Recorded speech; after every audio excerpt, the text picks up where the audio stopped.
أعوذ بالله من الشيطان الرجيم بسم الله الرحمن الرحيم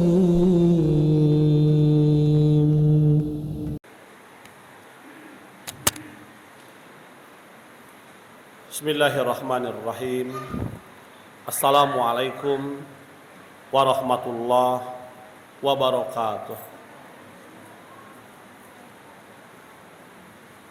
Alhamdulillahi rabbil alamin, Ar-Rahmanir-Rahim, Maliki yaumiddin. Asyhadu an la ilaha illallah wahdahu la syarikalah, wa asyhadu anna Muhammadan abduhu wa rasuluh.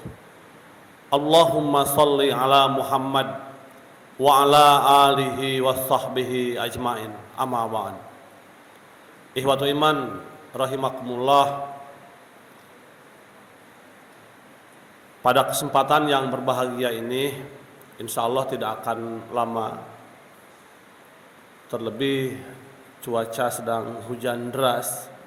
Mudah-mudahan hujan yang deras ini menjadi keberkahan buat kita semua. Allahumma shayyiban nafi'an. Amin ya rabbal alamin. Pada kesempatan yang berbahagia ini, saya ingin melanjutkan bahasan pada ceramah tarawih pertama dengan judul tarawih pertama itu bulan Ramadan ialah bulan pendidikan. Nah, sekarang mendapatkan jadwal ulang yang keduanya, ingin meneruskan bahwa tepat kiranya bulan Ramadan dikatakan bulan pendidikan. Belajar bagi kita sebagai kaum muslimin hukumnya jelas sebuah kewajiban. Rasulullah SAW mengisyaratkan banyak hadis-hadis yang menunjukkan kepada kita betapa wajibnya, betapa pentingnya, betapa bermanfaatnya belajar itu sendiri. Misal kata Rasulullah sallallahu alaihi wasallam, talabul ilmi faridatun ala kulli muslimin wal muslimat. Mencari ilmu itu wajib bagi kita sebagai kaum muslim dan muslimah. Kemudian kata Rasulullah, man salaka tariqan ya'tamisu fihi ilman sahalallahu lahu tariqan ilal jannah. Siapa saja di antara kita yang menempuh jalan untuk mencari ilmu, maka Allah Subhanahu wa ta'ala akan memudahkan kepada kita jalan menuju surga. Kemudian kata Allah, a'udzu billahi minasyaitonir rajim, ya ayyuhalladzina amanu idza qila lakum tafassahu fil majalis fafsahu yafsahillahu lakum wa idza qila suju pangsuju yarfa'illahu alladzina amanu minkum walladzina utul ilma darajat wallahu bima ta'maluna khabir. Kata Allah, hai orang-orang yang beriman, wahai jamaah kedua, jika dikatakan kepada engkau berlapang-lapanglah dalam majlis, maka berlapang-lapanglah. Niscaya Allah Subhanahu wa ta'ala akan melapangkan. Namun kata Allah, dan apabila dikatakan kepada engkau berdirilah, maka berdirilah. Allah Subhanahu wa ta'ala akan meninggikan derajat orang-orang yang berilmu beberapa derajat. Sungguh Allah itu maha waspada, maha mengetahui segala apa yang kita lakukan. Ikhwatu iman rahimakumullah, petunjuk teologi tersebut mengarahkan kepada kita untuk terus melakukan studi Islam. Jika kita lihat secara empirik bagaimana sejarah mengajarkan kepada kita atau sejarah menunjukkan kepada kita orang-orang terdahulu melakukan studi.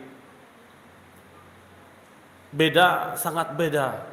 Kita tidak usah merujuk jauh bagaimana pembelajaran Islam zaman Nabi Adam, Nabi Idris, Nuh, Hud, Soleh, Ibrahim, Lut, Ismail, Ishak, Yakub, Yusuf, Ayub, Su'aib, Musa, Harun, Zulkifli, Daud, Sulaiman, Ilyas, Ilyasa, Yunus, Zakaria, Yahya, Isa, Muhammad. Tidak usah melihat ke sana. Para sahabat juga terlalu jauh dengan kita jaraknya. Bagaimana mereka melakukan studi. Para tabi'in luar biasa sekali perjuangannya untuk mendapatkan ilmu. Dan mereka begitu semangat, begitu gigih, tidak memperdulikan perjalanan, waktu, dan apapun juga yang jelas ia melaksanakan sebuah kewajiban untuk mendapatkan ilmu. Dengan ilmu tersebut ia akan mempunyai bekal dalam mengarungi kehidupan ini. Perjalanannya Al-Bukhari untuk mendapatkan sebuah hadis harus melakukan perjalanan berbulan-bulan. Luar biasa. Kita generasi X saja ya, generasi X yang ada di antara kita yang lahirnya sebelum tahun 80-an melakukan studinya sangat berbeda dengan generasi Y atau generasi X, terlebih generasi Alpha sekarang ini. Dulu generasi X untuk mendapatkan ilmu, untuk menyelesaikan sebuah disertasi, tesis atau skripsi, ia harus datang ke perpustakaan, keliling perpustakaan mana yang betul-betul sesuai dengan penelitian yang dilakukannya. Harus membeli buku ke toko-toko buku, mencari ke sana kemari.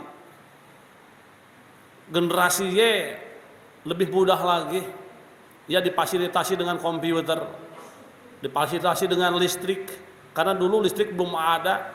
Belajar saya sendiri pernah belajar yang generasi X hanya menggunakan damar, lampu yang pakai minyak itu gitu ya. Generasi Y tidak seperti itu, sudah dimanjakan dengan listrik, kemudian dimanjakan dengan kehadiran komputer. Dulu tidak ada yang namanya komputer, mesin tik, tulis tangan ya. Untuk mengerjakan kalau salah itu sekarang tinggal delete ya. Dulu itu harus pakai tip X, harus pakai kertas karbon gitu kan, biar lebih cepat lagi.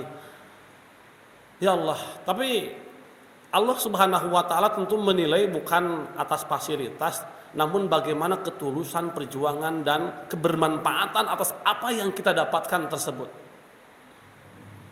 Sekarang di era Alpa sekarang lebih dimudahkan lagi untuk studi Islam.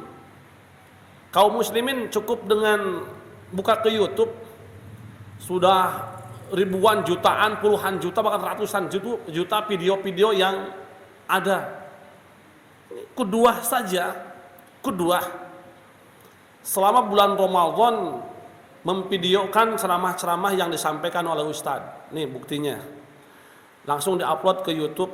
Artinya 30 hari atau 1 bulan ada 30 video yang beredar. Ini dari kedua saja. Belum masjid-masjid yang lain yang sama melakukannya, atau perserikatan lain yang melakukannya untuk tabligh. Jadi studi Islam sangat mudah, sangat dimanjakan. Tapi tantangannya tentu saja lebih berat lagi gitu ya. Di samping apakah yang dilihat itu video-video pembelajaran, video-video yang dapat menguatkan keimanan kita kepada Allah Subhanahu wa taala, atau sebaliknya banyak sekali mending nonton bola, mending nonton perang, mending nonton gosip, mending nonton sinetron, mending naon gitu. Bisa ke YouTube, bisa ke Facebook, bisa ke Instagram, kemana-mana sekarang sudah dimanjakan. TikTok lebih-lebih gitu ya, lebih-lebih kekinian, anak-anak lebih senang.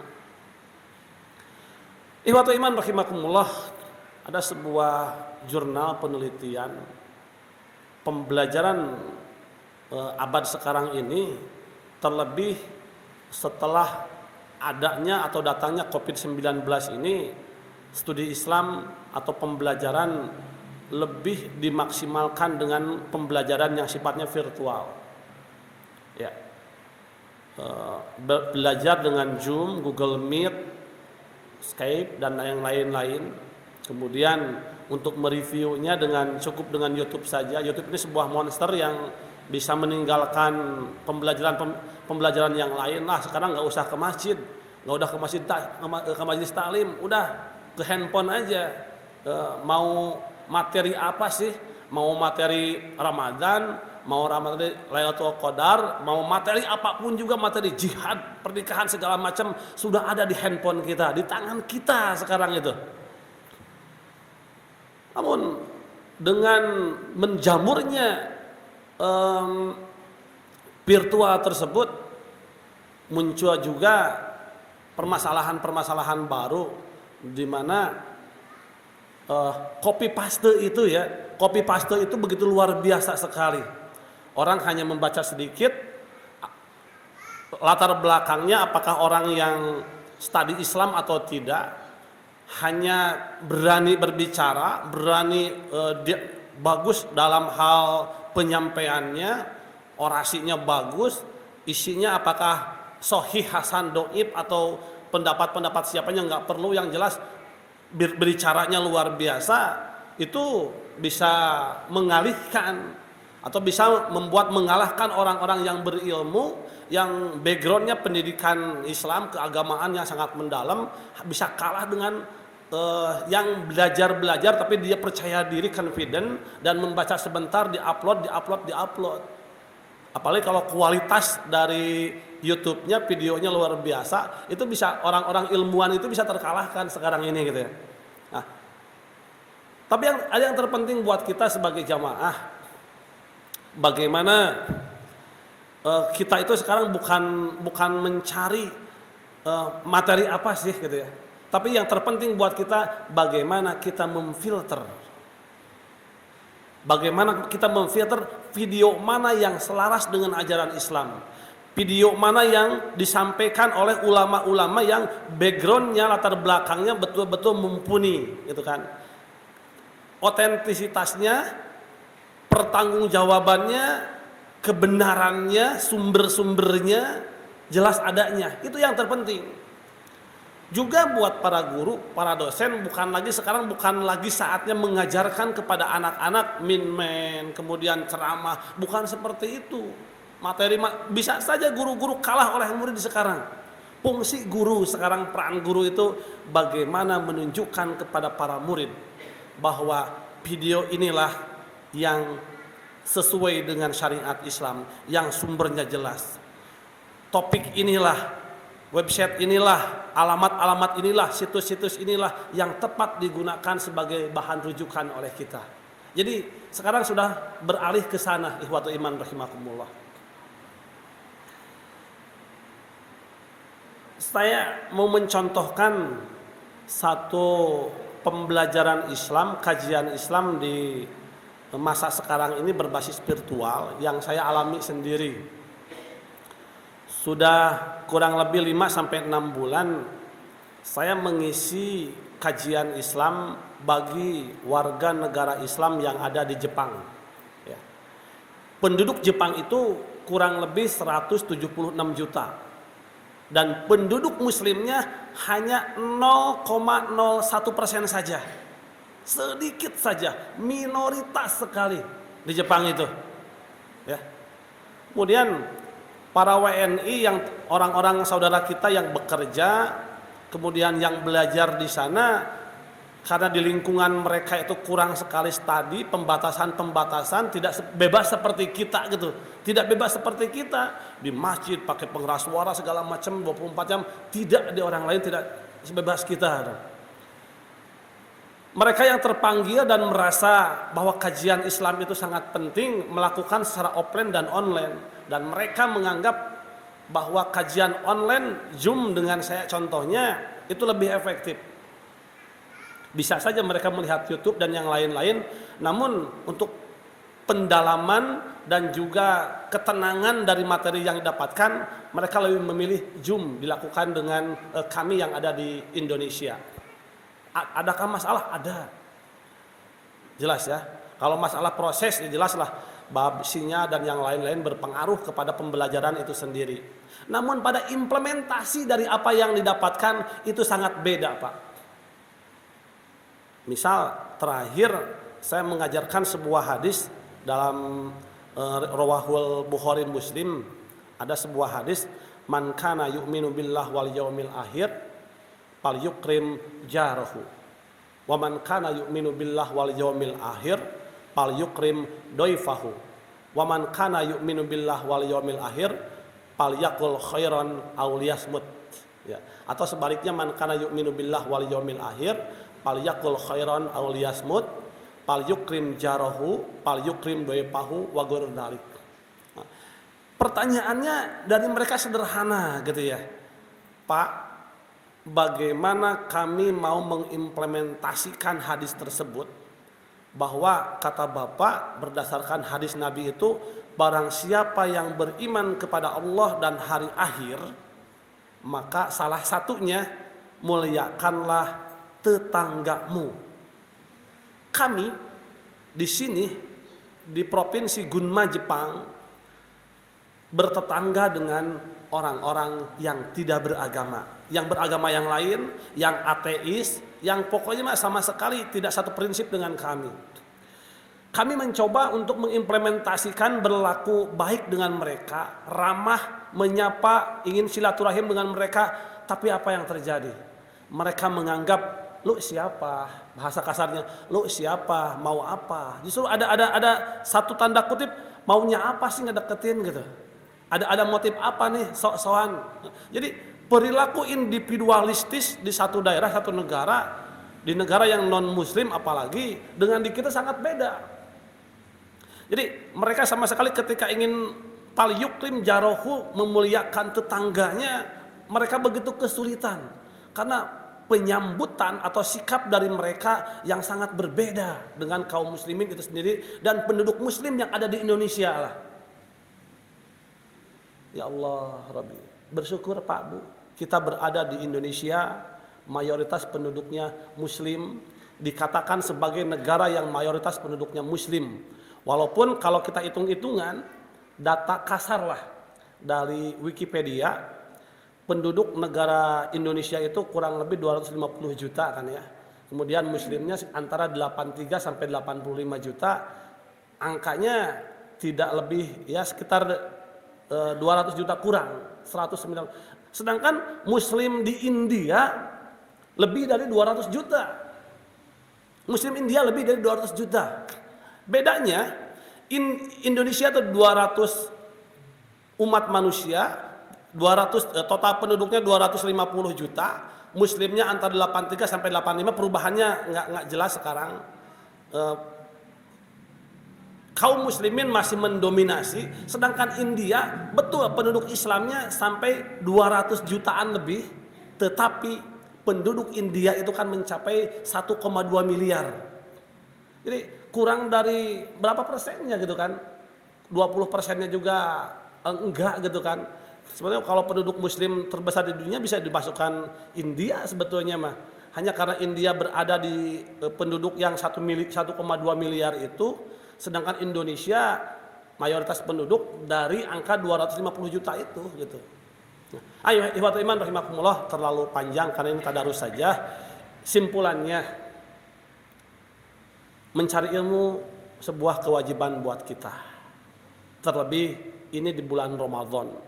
Setiap apa yang kita baca, kita dapatkan, kita pelajari, kita amalkan akan menjadi kebaikan, akan mencerahkan kita, akan menjadi bekal kita menghadap Allah Subhanahu wa taala. Ma khalaqta hada batila. Apa yang kita pelajari akan memberikan kebermanfaatan baik secara langsung ataupun tidak langsung buat kita. Yang ketiga, bersyukur kita berada di negara yang mayoritas penduduknya Islam. Jadi ketika kita studi Islam itu, kita dapat dengan mudah melakukan studinya, baik offline maupun online, pun kita dapat dengan mudah mengimplementasikan dalam kehidupan sehari-hari. Rugi kalau kita tidak kerasan. Orang-orang yang minoritas ingin sekali melakukan studi Islam karena mereka merasa gersang, susah melakukan studi Islam. Kita yang dimudahkan oleh Allah, difasilitasi, dijadikan mayoritas, masa kita tidak memanfaatkan semua ini? Nasrum minallah wa fathun qarib wa basyiril mu'minin. Assalamualaikum warahmatullahi wabarakatuh.